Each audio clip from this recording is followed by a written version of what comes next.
Okay, you also asked for 2.10. Now remember, these questions have the speed of light, which has you using the 3 times 10 to the 8th meters per second constant for the speed of light in vacuum or air. Okay, let's take a look at 2.10, which is the very last question at the bottom of our first page. A cell phone transmits at a frequency, here's my frequency, of 1.25 times 10 to the 9th hertz. What is the wavelength, that's what I'm looking for, of the electromagnetic wave, aka light? Don't forget, electromagnetic waves are light waves used by this phone. Here's your answer right there so you can check it. Okay, so our cell phone is transmitting a frequency. Let's make a given and find list. Given, find.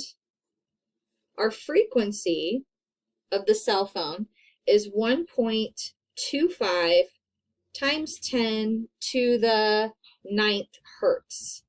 Now, cell phones use microwaves, very low frequency waves. They're not very harmful.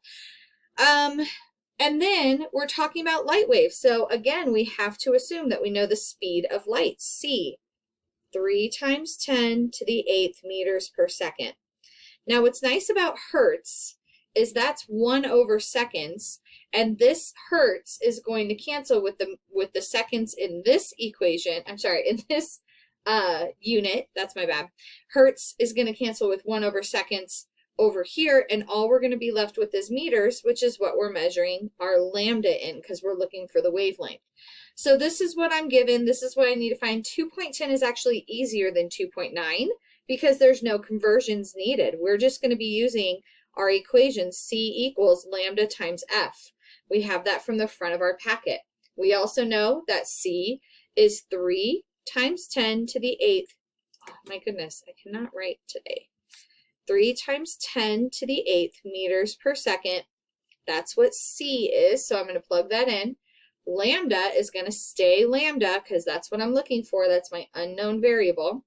And frequency is 1.25 times 10 to the 9th hertz. Okay?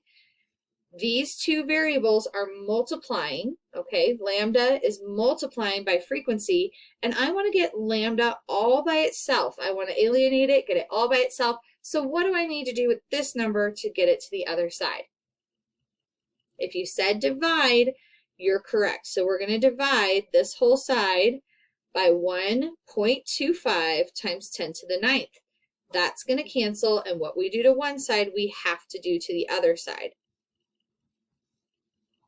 Now, how do we type this into our calculator? That's the question.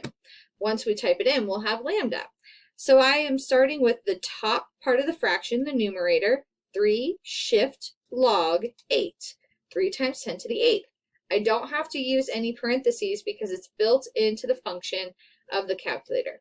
Then I'm going to click divide, and then I'm going to click 1.25 shift log 9.